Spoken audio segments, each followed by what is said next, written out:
This episode discusses violence and abuse of people with disability. If you need support, please call Lifeline on 13 11 14. Never has there been a better time for us all to invest and ensure that we are clear on what good, quality, safe services look like. We are absolutely done. We are done with people with disability dying of preventable deaths, of being raped and abused in services. We're done with people with disability not getting what they need out of services. And it's incumbent upon all of us in these privileged roles to ensure that we are absolutely investing our time and our effort and our focus on ensuring that there is an absolutely better future for people with disability in this nation. We want, providers who understand what good quality services look like, providers who've asked their clients or people with disability, what's a good service look like for you? How does it feel? I was recently told by a group of people that the most important thing in quality is timeliness, that you don't want to be sitting around waiting for when your services to arrive. Hi, I'm Dr. George Tolopoulos, and welcome to Reasonable and Necessary, Australia's premier podcast series on the National Disability Insurance Scheme, brought to you by the Summer Foundation.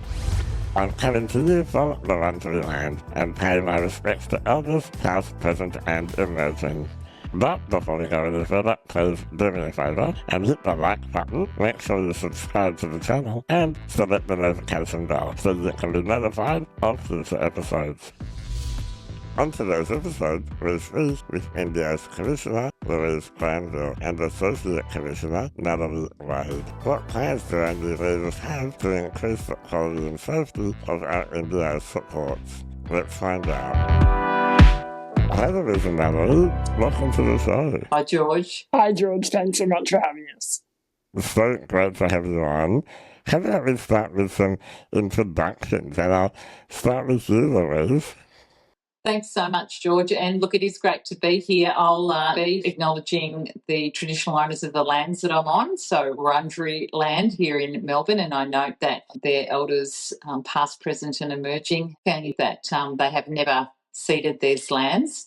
I also want to acknowledge people with disability, both online today and also those listening to us in different ways. My name is Louise Glanville. I joined the Commission as the Commissioner back in October last year, so a few months now in and getting a really good feel for it. I'm someone who's very committed to the NDIS personally and really loving the work, particularly with Natalie at the moment. So great to be on this podcast with you to talk about that further. Thank you. Glad to have you, Louise. Natalie.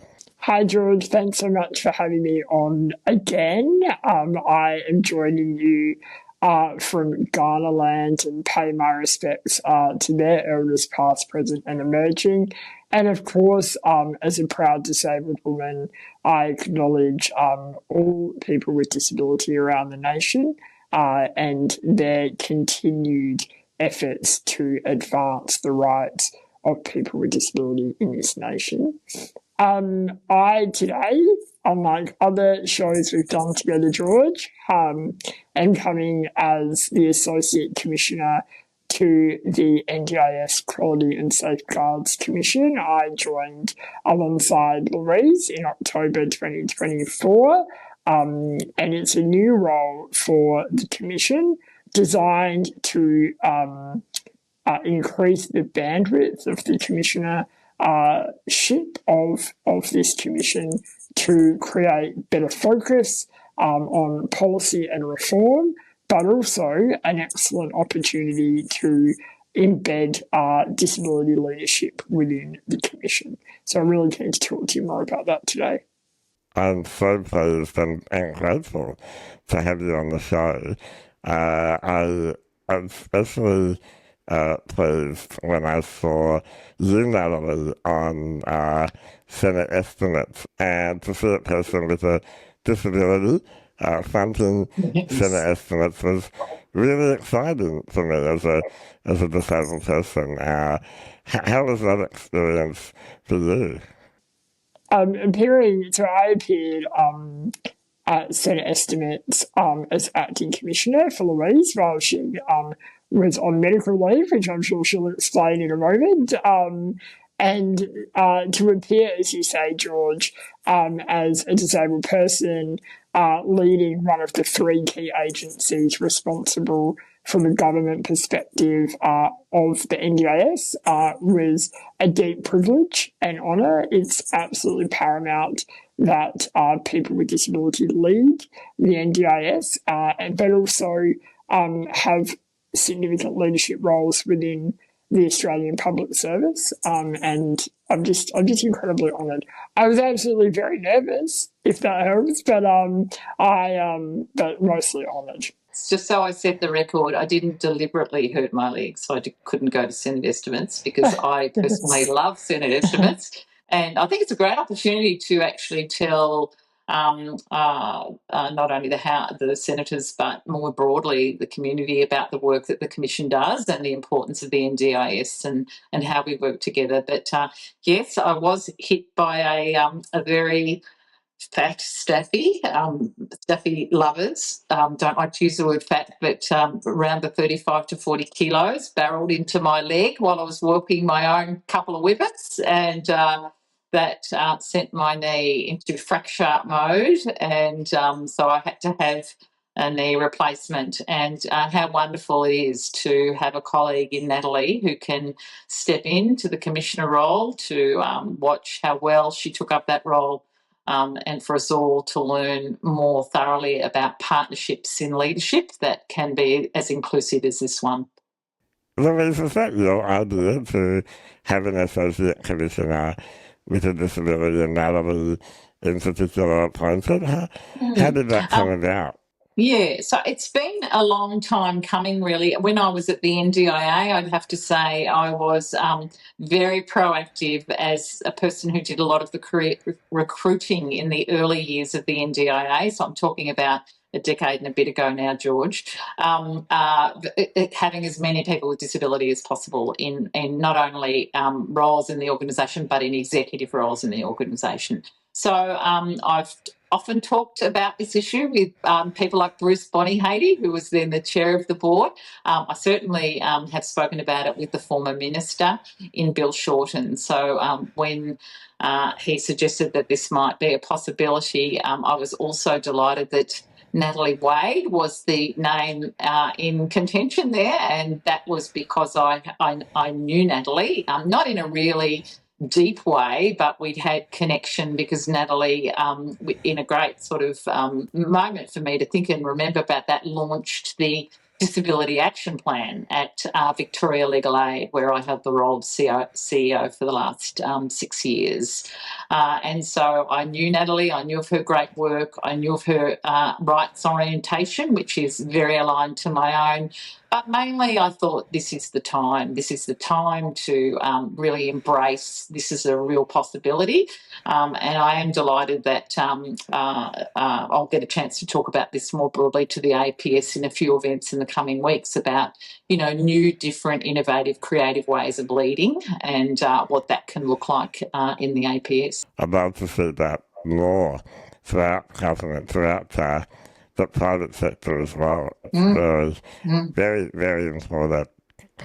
Louise, you're the third commissioner for the NDIS Commission that I've interviewed, and I've interviewed all of them. Yes. I always ask this question, and that is, what are you, as the head of the commission, going to do to address the serious abuse, neglect, and exploitation of people with disability, and in particular people with disability in group homes where we know how rife that abuse is?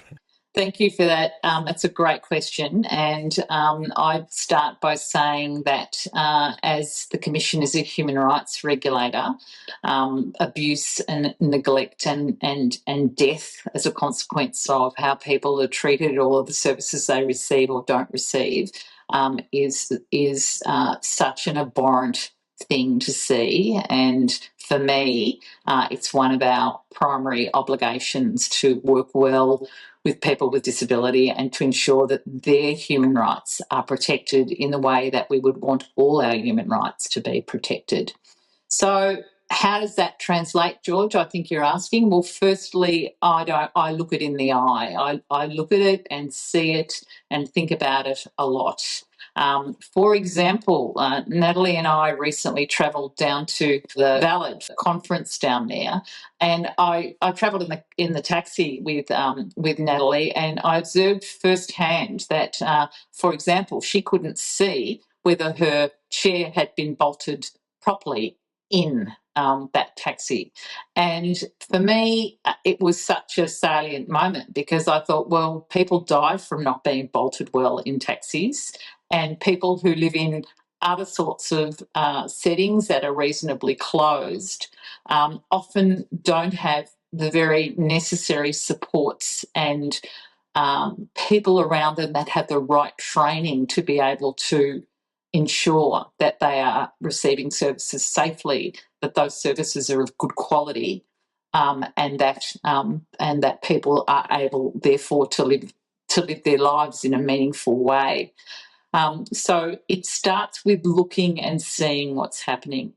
It starts by having a regulatory approach that is based in human rights, but where we see deaths as a consequence of failures in service delivery, whatever they may be, to be completely unacceptable.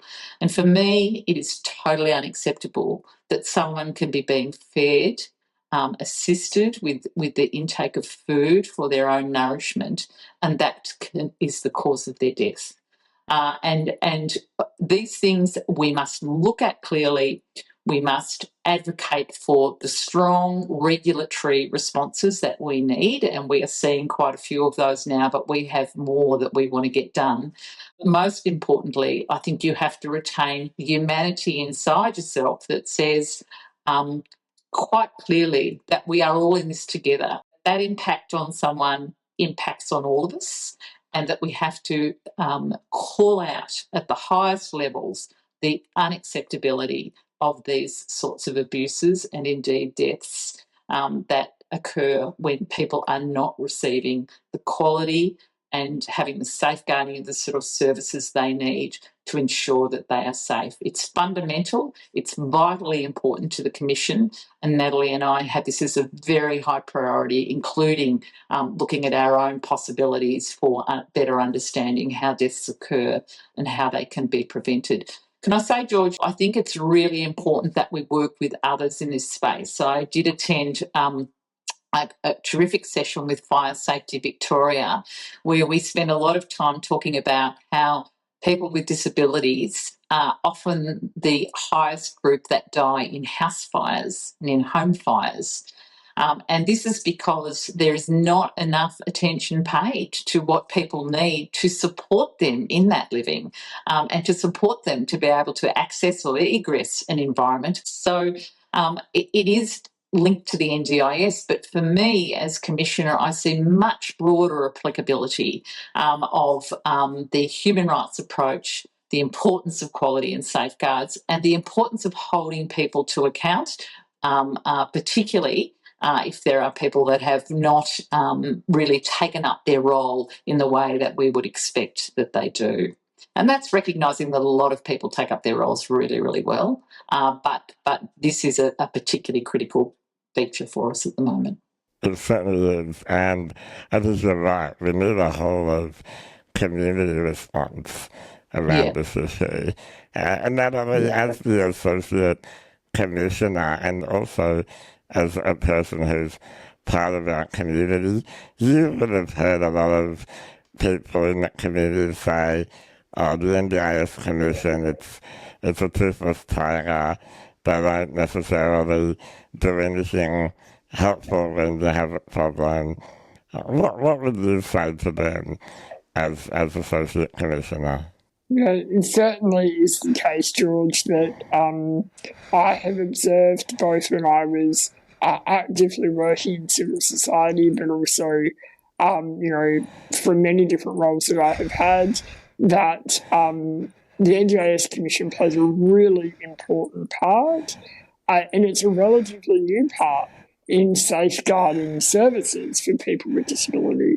It's only 6-7 years old, and I think that relative newness is important to acknowledge, because I think one of the inherent dangers of designing complaints mechanisms or responses for services for people with disability is not to do it with people with disability. And I think something that Louise and I really want to get to the bottom of is where we have a statutory mechanism for complaints, as an example. How does that be effective for people with disability and their families, ensuring that it actually delivers what they need it to deliver? How does it actively ensure that providers are doing better and are caught out when they're not doing the right thing? So even though there's a lot of talk, there's been a lot of talk for a lot of years about backlogs, about time to respond, about the ways in which the Commission does or does not stand up for people with disability. Something that Louise and I are very keen to get to the bottom of is actively walking alongside people with disability and using the statutory powers in a way that people with disability need them to be used. I, for one, am certainly not, even as a disabled person, going to assume that I know what is best for people and what people need. And we need to absolutely create approaches that don't just become what we think is best, but is actually what the disability community wants it to be. Because, for too long, it has been the case that people with disability have received poor quality or even dangerous service delivery and had nowhere to go and haven't been able to make a complaint. And so it's really important to us that process and the use of our statutory tools hits where people with disability want to hit. Thanks, Natalie. That's critical. Do you think they have the capacity now? There's a lot of talk that there weren't enough staff, that this was resulting in a huge backlog. Do you now have the capacity to do the work that you need to do, Louise? So, look, we're very grateful for what the government's provided to date. It's enabled us to be an organisation of around 1,000 staff. So that was certainly much better than the 450 staff that there were.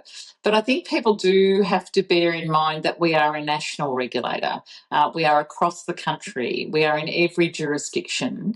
And that essentially, George, we need to be able to take up our role as regulator with the NDIA, who's the administrator, and with our department as the policy and DSS as the policy driver. We need to be able to play our part in ensuring the sustainability and the quality in that space, as well as cost, of the NDIS. That is our job. And so I think the question of sort of the quantum of resources that's necessary is we accept what we've been given. We always advocate for more, as you'd expect, but we take up what we have and we want to work well with our ecosystem of the NDIA and the DSS to really deliver a sustainable, quality NDIS for people with disabilities across this country. That is our job, to do that. And that requires us being a formidable regulator. It requires us not being fearful to take people to court if that's what we need to do, and there's several recent examples of that. But essentially what we want is for people, what I want to see is that that people work well with people with disability. They listen to what people with disability want. They attempt and try hard to bring about those circumstances, and they close loops with people. They don't leave people hanging, so they don't know what's going on. So there's some really basic parts to it, and there's some really complicated parts to it. But we'll continue to be a good advocate for resourcing. We accept what we get from government. We don't make those decisions, and we will work well with whatever we're given. You're about to get some more powers with some rule changes that will result in changes to the NDIS Act, and a lot of those are based around quality and safety. Can you tell us about the impact you hope those changes will have? So, look, I think the in an introductory sort of way, George, what we want is the same powers as other regulators have. So that's a pretty basic platform. But we think there are some powers that regulators have that we currently don't have that would be hugely useful for us in enabling us to take up our role as the regulator in terms of the way the NDIS Act intended that to occur. So, some good examples of that are we can't access material that might be held overseas by a provider because we're just not enabled to do that by the legislation that currently exists. There are some areas of civil and criminal penalties that we would like to be more significant and to actually attend to the in a way the amount of harm that's done in circumstances where that is done. So we want to be having penalties that are very significant and not something that can be not looked at pretty clearly and said, well, this is a significant issue that's occurred, and so therefore there should be some recognition of that. We also want providers to be as offering as best quality services they can. Many do, I acknowledge that, but that we want to be able to see and know things like who their key personnel are, so that if we're wanting to understand something that's happened, we know who those key personnel are. That's not readily available to us now in that way. So they're just a few examples around penalties, around getting information we need to do the regulatory work, or by knowing who are the right people to contact in organisations. So they're some of the sort of the legislative changes we would like to see in terms of the powers that we have to be able to work better. But we also have some desires and some hopes for broader legislative reforms as well, and for ways in which we can ensure that this commission, like many other regulating commissions, can take up the sorts of what we would call formidable approaches that we would wish to take up, and that we would have those ready for us to be able to do that. So, I understand how legislation works, and it's lots of competing interests in getting legislation up, and we have to work hard to make our case. And so, of course, we're looking forward to the next few months when we might be able to more thoroughly begin that sort of advocacy work again with government. Yeah. But Natalie, you might want to add some of the other areas where. Yeah, sure.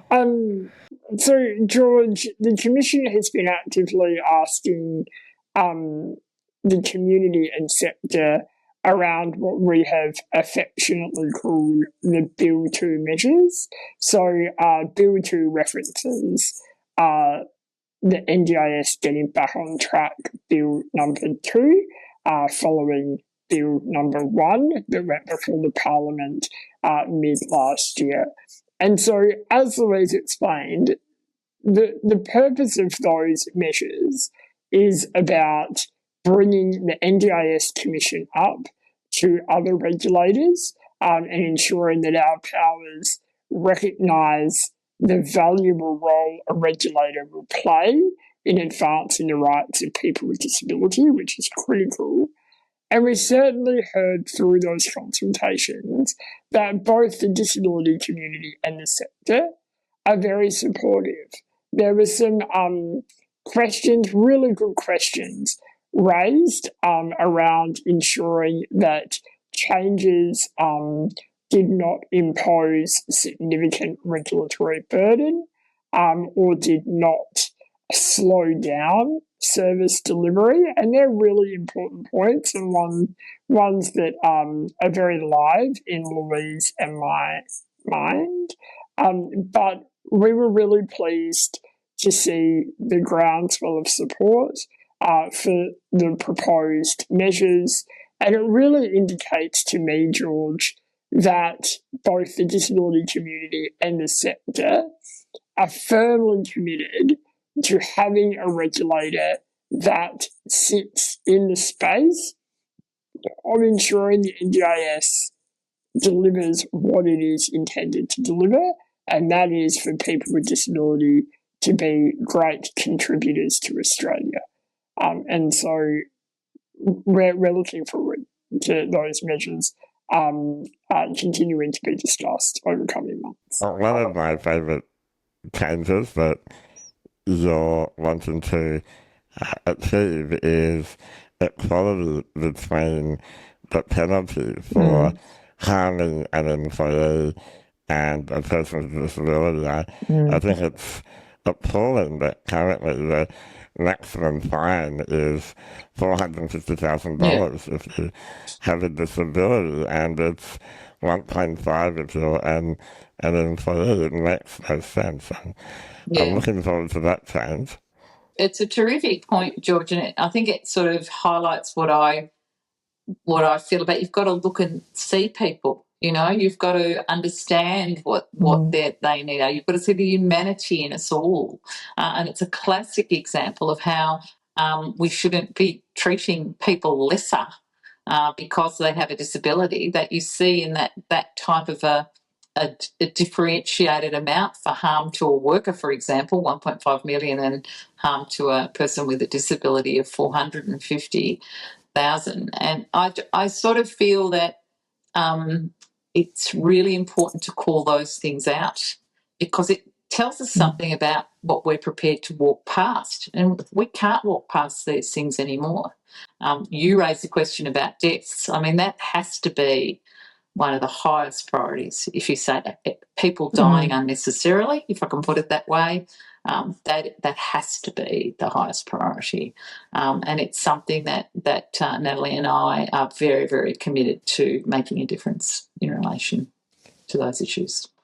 Could I just say, George, that that focus on increasing civil penalties where a person is harmed is not at all to take away or substitute from the criminal act that may occur in those circumstances.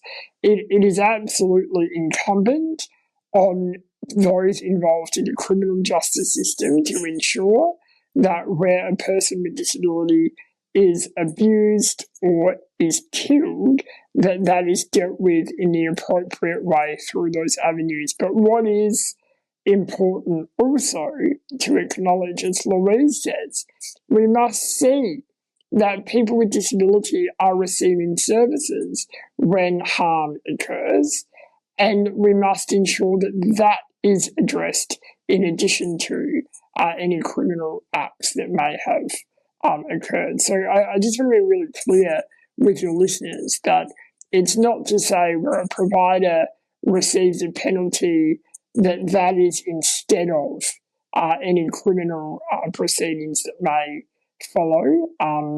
It is absolutely not acceptable that people with disability die. Thank you, Natalie. The Commission is also looking at mandatory registration. I think as of the 1st of July, if those changes go through Parliament, all supported independent living and support coordination services will need to be registered as, I believe, platform providers. What does this mean for people with disability and for providers? Thanks so much, George. The proposed mandatory registration of platform providers, supported independent living and support coordination is in response to recommendations made by the NDIS Review, Disability Royal Commission, and the NDIS Provider and Worker Registration Task Force. These are service types that have been identified by the government, not by the Commission, but by the government as being significant areas of risk where registration is critical to create visibility and also uplift the quality within the service. So we are currently, the Commission is currently consulting with community and sector on the proposed reform, what that would look like, what it should look like, how it might work, ways in which it won't work, so that we can take that all into account.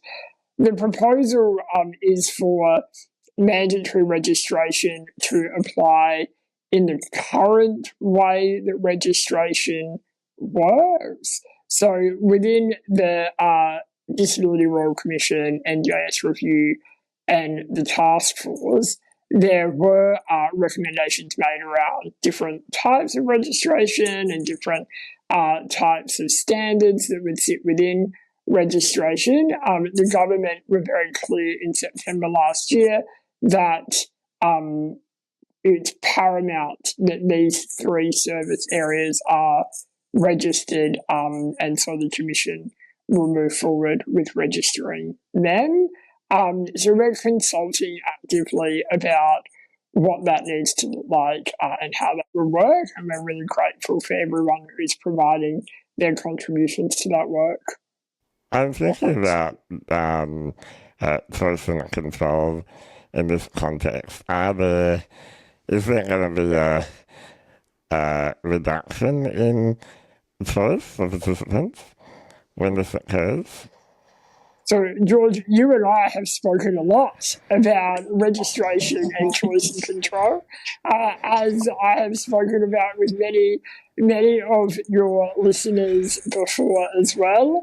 It's a topic of great passion and interest of mine, as you know, to ensure that we get this balance right, that we get the balance between ensuring that people with disability are able to use their NDIS funding on whatever it is they want and be able to choose the services that they want, but also ensuring that the regulator, the Commission, has visibility of the marketplace and is able to intervene, but also demand certain levels of standard and quality within the NDIS market, if I can use that term very loosely.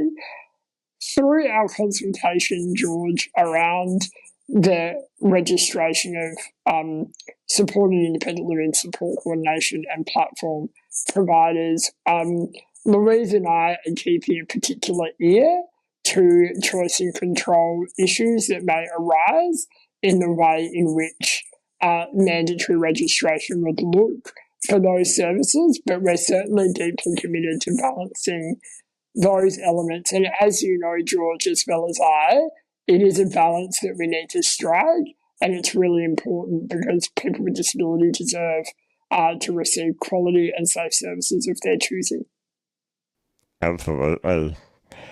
On the issue of choice and control, not only your former role as the chair of the Provider and Worker Registration Task Force recommended a new category of registration called self-directed support. I'd love to hear from you about what you wanted to achieve by making that recommendation and what you expect will come out of it now that you're in that commission.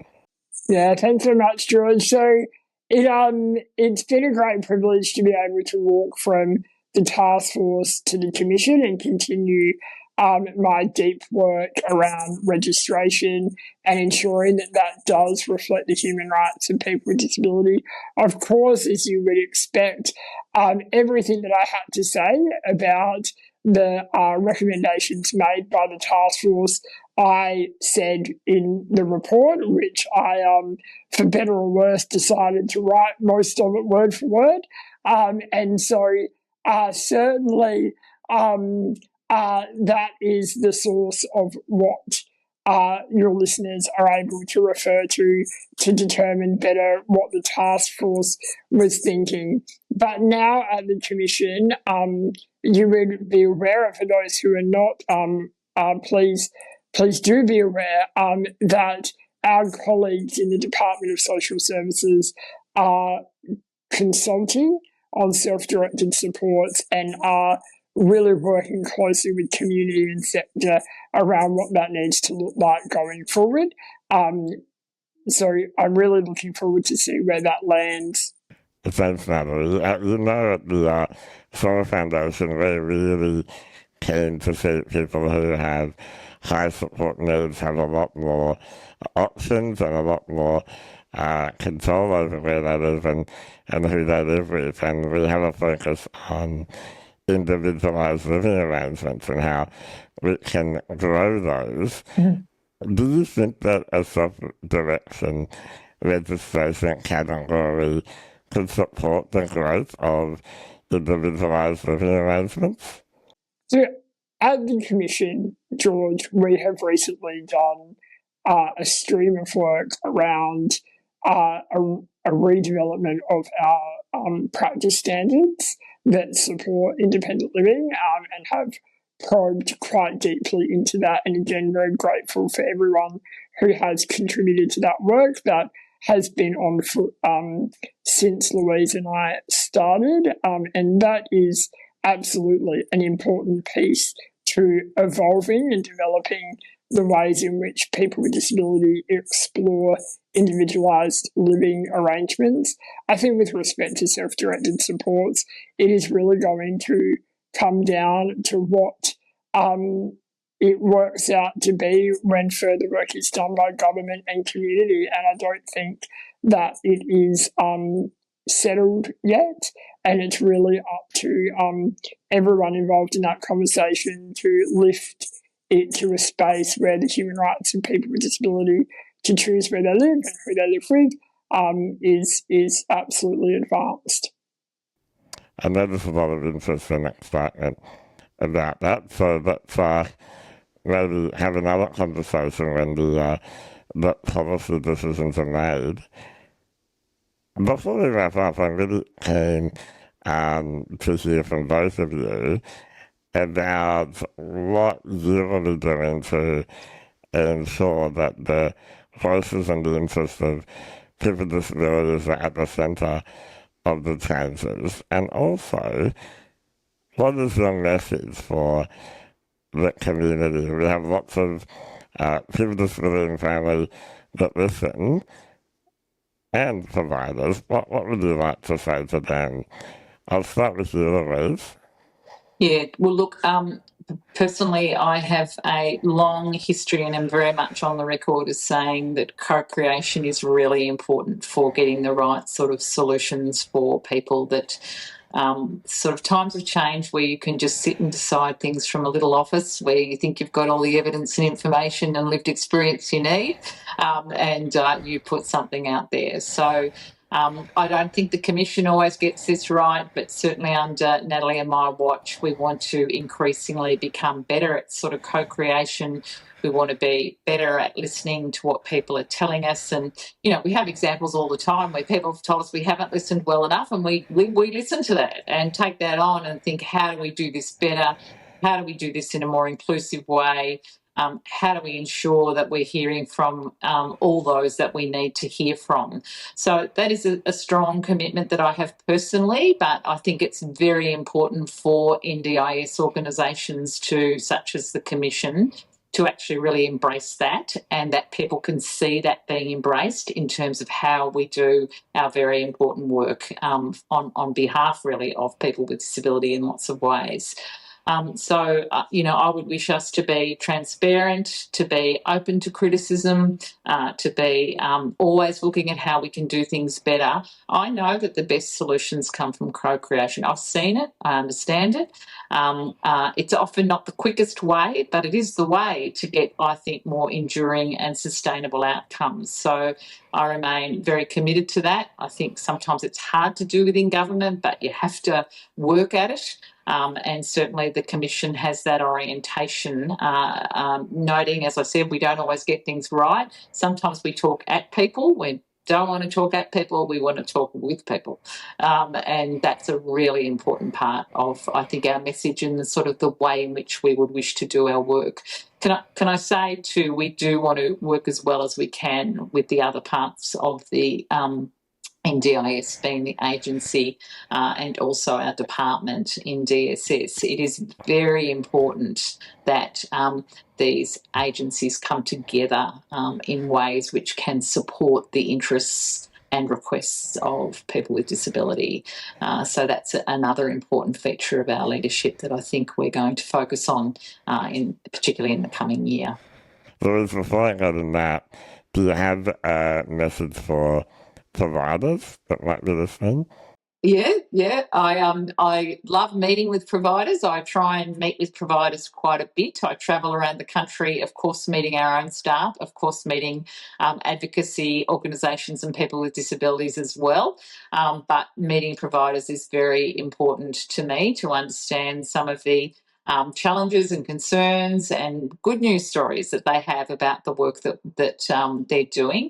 I mean, we want a strong market, if I can put it that way. We want providers who understand what good quality services look like. Providers who've asked their clients or people with disability, what's a good service look like for you? How does it feel? I was recently told by a group of people that the most important thing in quality is timeliness, that you don't want to be sitting around waiting for when your services to arrive. You want it to be there, happening when you need it. And as someone who's now had a knee restructure and is going through the pain and the difficulties of managing life when you're trying to rehabilitate that part of yourself, I know what it's like, in a more direct, immediate way at the minute, what it's like not to get what you need when you need it.